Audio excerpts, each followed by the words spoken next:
ლეგენდა იმის შესახებ, რომ ბავშვები წეროებს მოყავს, ყველამ ვიცით, თუმცა სინამდვილეში ეს ასე არ არის.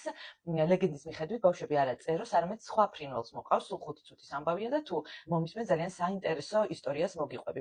მოკეთ, ლეგენდა რომ აი ფრინველებს მოყავთ ბავშვები, თურმე ძალიან ძველია, მაგრამ ის განსაკუთრებით პოპულარული გახდა თურმე მე-19 საუკუნიდან, როდესაც ჰანს კრისტიან ანდერსენმა დაწერა ზღაპარი, რომლის მიხედვითაც არსებობს ტბა, სადაც ცხოვრობენ ჯერ კიდევ დაუბადებელი ბავშვები და იქიდან ფრინველებს ამოყავთ ეს ბავშვები და მიყავთ სხვადასხვა ოჯახში.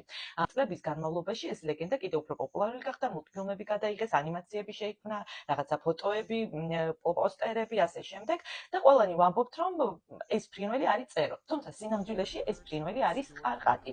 ყველა ანიმაციაში, ყველა ფოტოზე, მულტფილმში, სადაც კი გვინახავს ამ თემაზე, ყველგან არის სწორედ ყარყატი. დააკვირდით ხომ, ამ ფრინველს აქვს წითელი ცხვირი და წითელი ფეხები და ეს ასეთი ფრინველი, წითელცხვირიანი და წითელფეხება ფრინველი არის სწორედ ყარყატი და არა წერო. და ხედავთ ახლა რომ რითი განსხვავდება ხო კიდევ წეროსგან ყარყატი, გარდა იმისა, რომ წითელი ნისკარტი და წითელი ფეხები აქვს, ასევე წეროზე უფრო გრძელი ნისკარტიც აქვს.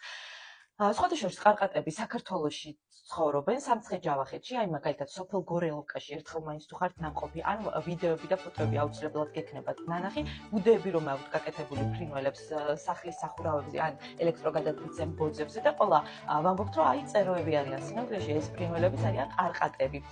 და საქართველოში თეთრი და შავი ყარყატი ბუდობს, რომლებიც წითელ-წითელში არიან შეტანილები და თურმე ასე ამბობენ, რომ ვის სახლის სახურავზე ან ვის სახლთან ახლოსაც ყარყატი ბუდეს გაიკეთებს, იმ ოჯახს ბედნიერებას და წარმატებას მოუტანს.